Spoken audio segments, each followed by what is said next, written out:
Hi Year 12, I hope you had a good weekend. We are going into our final teaching week of term now. So this is the last proper video lesson that I'm doing for you guys. And we are just carrying on with our religious language unit. So I won't be quite finished by the end of term. We'll have a few more lessons to do on it in September before we move on to Buddhism. Okay, so I am going to send you some pages again from this textbook. I think some of you though might have them at home, or you're in school working and you could grab one, perhaps from Miss Sales or my room, if you'd find that helpful. So we're going to use the pages 64 to 70, 64 to 70. So I'll send those along with this lesson as well. Okay, let's go. So I've got a few activities I want you to do. So as usual, you can just pause and work on those. And please then by the end, at the end of the day, could you send me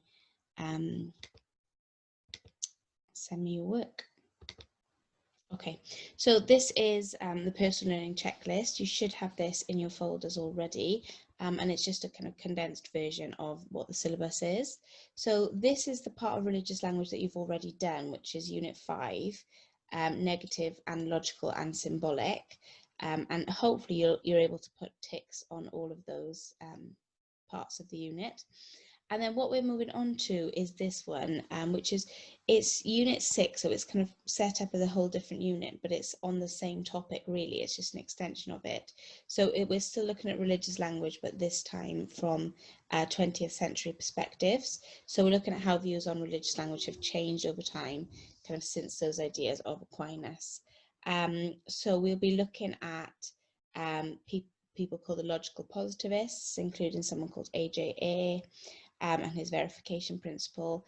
We'll then move on next time to Wittgenstein's view of language games, and later on to the falsification symposium. So today's lesson is on this first bit here. Okay, so there's lots of kind of new key terms for us today, although you'll notice that there are some overlaps with your ethics unit of meta-ethics, which I think you've just finished with Miss Sales.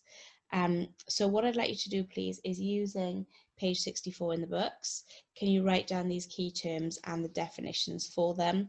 You don't need to write them word for word, but define them in your own words in a way that you'll be able to understand and remember. Okay, so I want to take you back to our very first philosophy lesson, I think, when you started in September, which seems like such a long time ago now. And I asked you, are you dreaming? Is it possible that right now you could actually be asleep and all of this is a dream? We had a really good discussion about that, and it kind of got us to question these things. What is real?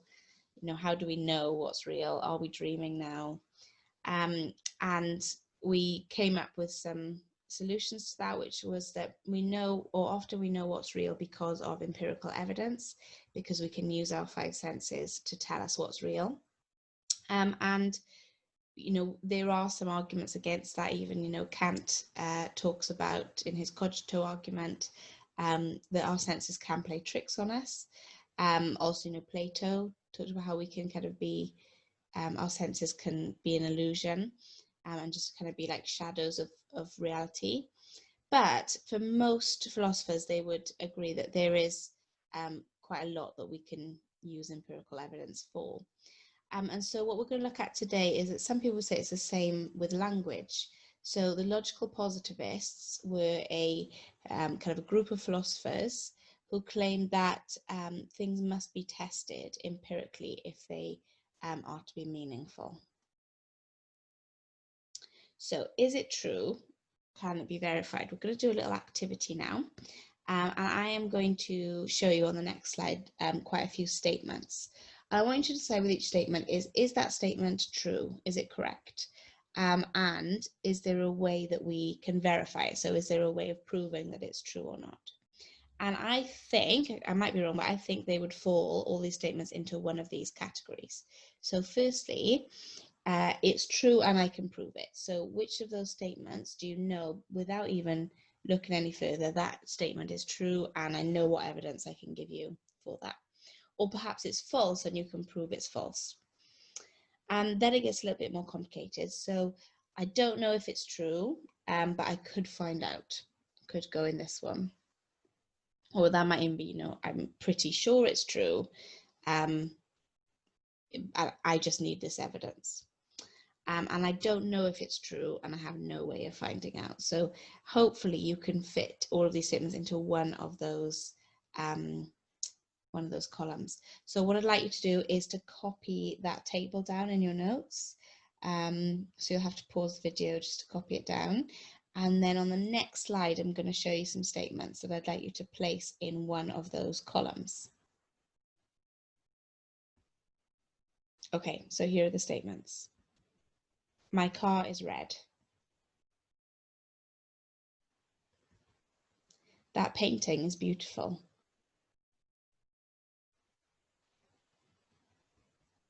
God loves you.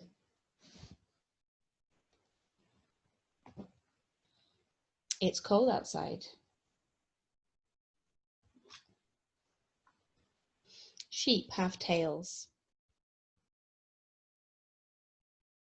The charity is doing good work.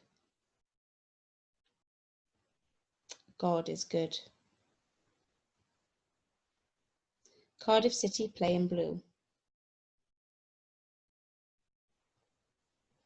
King Harold died at the Battle of Hastings. All ravens are black. All humans are mortal. Good morning. Hello. Ouch. Okay, so that was a bit random, but where do you think in that table those statements fit? Right, so a little bit of learning then for our philosophy lesson. The logical positivists, we're going to refer to those quite a lot in this unit. The logical positivists is a term that we used for kind of a group of philosophers who they were around in Vienna in the 1920s, and they later, because of this, became known as the Vienna Circle. They believed that knowledge rests upon public experimental verification or confirmation rather than upon personal experience. So their outlook was very kind of scientific. They wanted things to be tested out in order to be decided if they were true or useful statements. Some of the kind of most notable are philosophers Moritz Schlick, AJA, and Ludwig Wittgenstein, but there are others as well that are listed there.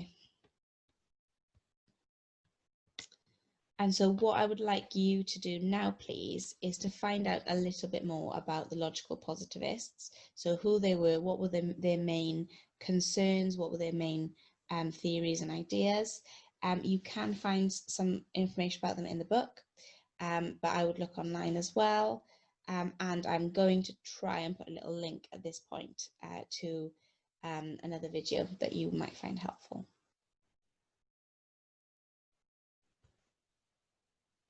Okay, and then I'd like to go into a bit more reading, please. So from the pages that I've sent you from the textbook, I'd like to read pages 65 to about halfway through page 68. When it starts talking about AJA, you can stop.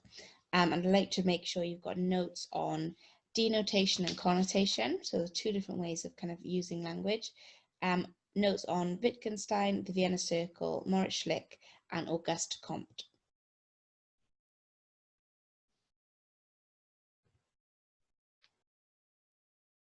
Okay, so hopefully now you've done that reading, you know a little bit more about logical positivism, otherwise known as verificationism. And the logical positivists believe that you could demonstrate the truth or falsity of a statement using empirical evidence, so your sense observation.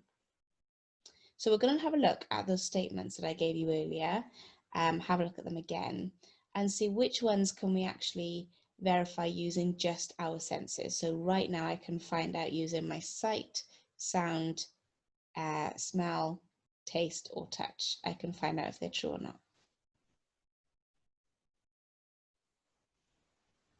Okay, so I think, again, we could, if we were in class, we could debate this a bit more, but I think the only 3 on that list that we can actually verify using our senses are those 3 statements in green. My car is red, sheep have tails, which they do, by the way, and Cardiff City play in blue, which I have no idea if that's true or not. So it's not that you're trying to find out if they're true, you're trying to find out if if you can find out if they're true or not. So can you test them out and find out the answer?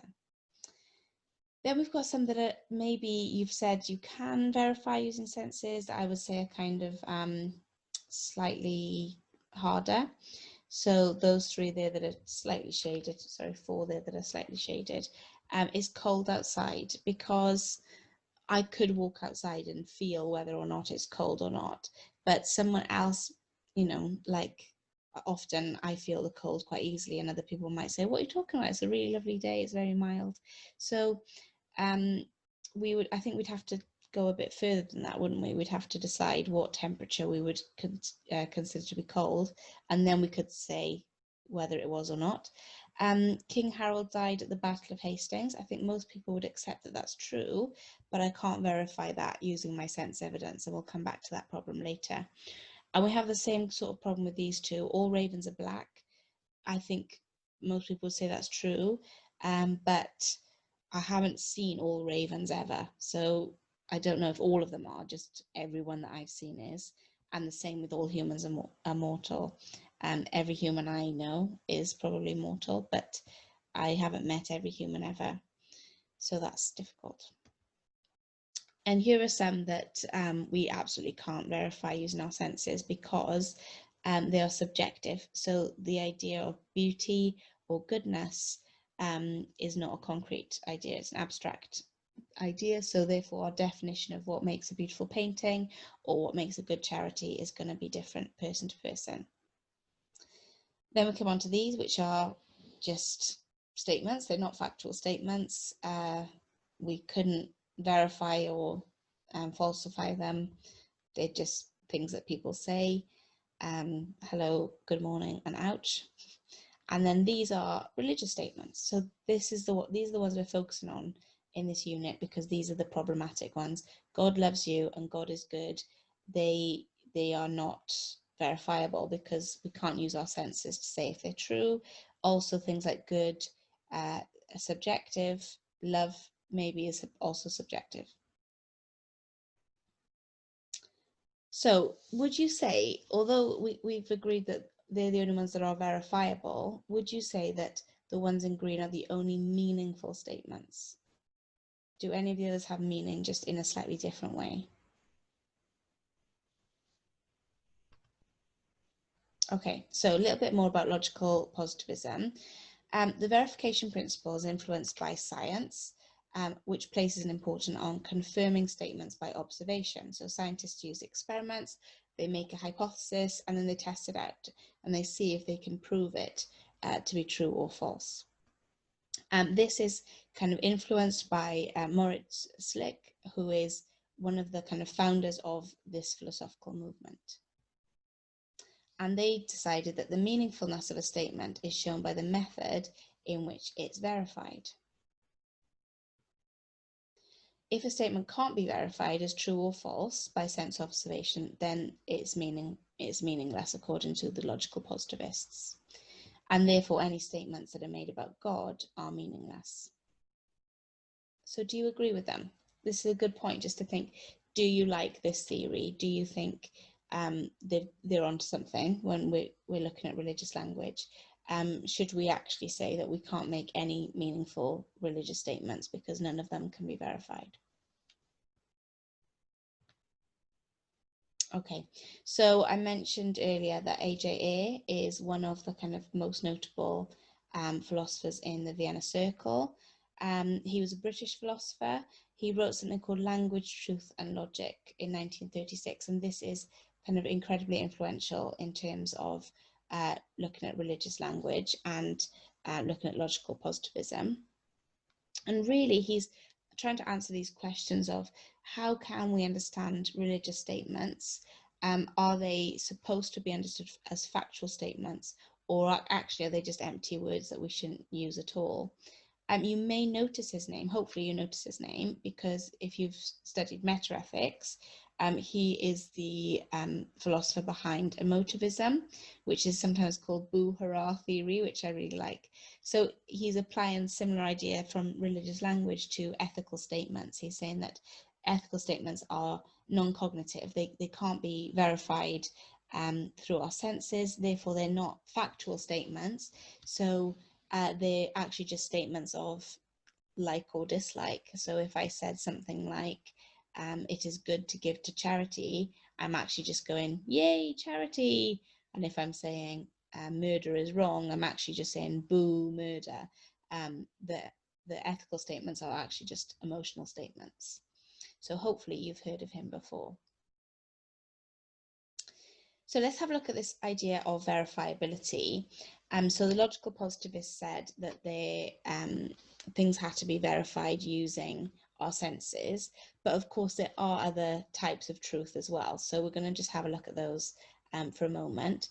We've talked about a priori knowledge before, so that's kind of knowledge, forgot what I was going to say, knowledge before evidence. Yeah, so you don't need any evidence for it, you know it. And that they're kind of pure logical statements, and a lot of math statements are kind of these a priori statements. So 2 + 2 = 4. You don't really need to test it out, you just know it. So there are some statements that are logic that we can verify in that way. And then we have some statements that are a priori that are analytic statements, and these are sometimes called tautologies. So it's a logical statement which we can know to be true by definition. An example that we've used in class before is the statement bachelors are male, or a bachelor is an unmarried man, because it would be illogical to think the opposite. We can swap the word bachelor for unmarried man and it means the same thing. So it's true by definition. The same example would be like if we said a triangle has 3 sides. That's what a triangle means, so we know that that's true already. And then this is the bit really that the logical positivists were talking about, something being verifiable, and when we're talking about empirical evidence, we're talking about it being verifiable in a synthetic sense. So these are statements which could be tested in reality. So something like Liverpool Football Club wear red shirts, we could actually go to a match, watch them play, and find out if that's true or not. But there are problems with these views of verification, and there are problems with saying that things that can't be verified using empirical evidence are meaningless. So one problem, Richard Swinburne talks about this problem in something he wrote called God Talk is not evidentially nonsense. That was a response to something called God Talk is evidentially nonsense. He gives the example, all ravens are, and he adds later, at all times black. So when I gave you that statement earlier, all ravens are black, I said that we actually can't verify that using empirical evidence. And this is what he's getting at, that to say all ravens are, we're also saying that all ravens at all times have been and will be black. And people generally accept this as true, but we can't verify it unless we can see every single raven ever that has been and will be, and decide they're black. And if one raven was a different color, then that would not be true. So we'd need to see all of them to verify that statement, but we can't. Another problem is this one. So I gave you the statement, King Harold died at the Battle of Hastings. Most people would accept that as true, but we can't make observations on that now. So even if we're observing things like the tapestry of that battle, or even if we had eyewitness statements of that, they're not our empirical evidence. And so no statements about history could be verified. So AJA actually developed something called the weak verification principle. And so that instead of checking every single bit of knowledge with logic or senses, there must be a way that actually we can set up sensible standards of evidence. So we should accept things like multiple eyewitness accounts or multiple historical sources in order to be able to verify things like the examples I've given you. And so we can add this fourth column to the chart there, which is that something can be verifiable in principle, which would again count as synthetic evidence. So statements which cannot be verified, in practice, but we know what observations would lead them to be true. So something like there is life on other planets in the Milky Way galaxy.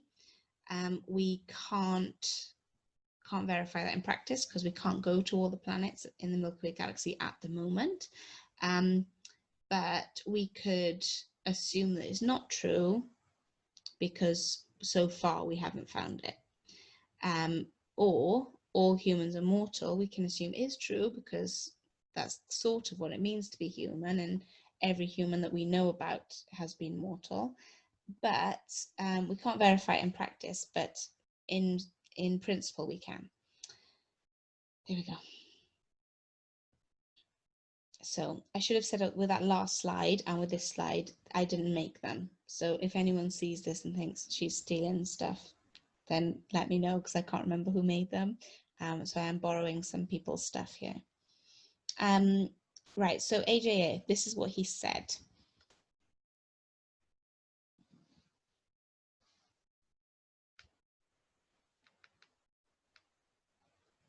Okay, so what he's saying is we can only verify it if either we have the evidence, the sense evidence to say if it's true or false, or we know what observations or what evidence we would need in order to reject or accept that something is true or false.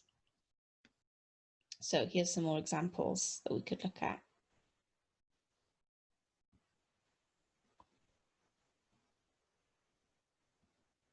Okay, so you could look at those again and go, well, which of those could I verify using any of those four principles that we looked at? And which of the weaknesses of verification would still apply to AJA's version? Okay, next bit of reading, please. If you could read pages 68 to just the top of page 70, because on page 70 it goes on to Wittgenstein, so stop there. And this time make sure you've got notes on AJA, on analytic statements, synthetic statements, and things being verification in principle. Okay, so last bit, how does this tie in with religious language and with kind of statements about God? Well, somebody could make a statement like God is loving and powerful. Can we verify that analytically? So can we say that this is true by logic or true by definition? No. Is it synthetically verifiable? Can we use our senses to decide if this is true or not? No. And is it verifiable in principle? No. So A would say that that statement, God is loving and powerful, and actually any statement about God is meaningless because we can't verify it in any of those ways. So in A's own words, no sentence which describes the nature of a transcendent God can possess any literal significance. What he's saying there is that religious language is non-cognitive, and you should have had that word from the beginning of the lesson. So it doesn't have any factual quality to it. Okay, and again, this is a borrowed slide, but I think it's quite a nice way of just summarizing it, and possibly is helpful for your stuff on metaethics as well. So cognitive or realist language are factual statements that can be proved true or false. So they can be analytic statements or synthetic statements. Analytic statements are analytic because they are necessary, so they have to be true. They can't not be true because they're a tautology or they're true by definition. They are a priori statements. They use deductive reasoning, and they are logical. And synthetic statements are contingent, so we kind of need to go and see it in order to find out if it's true. Often it depends on other things to be true. It could have been otherwise, so it could be, we could find it to be true or false, but we can find out using synthetic evidence. Is a posteriori, because often we have to go and find out.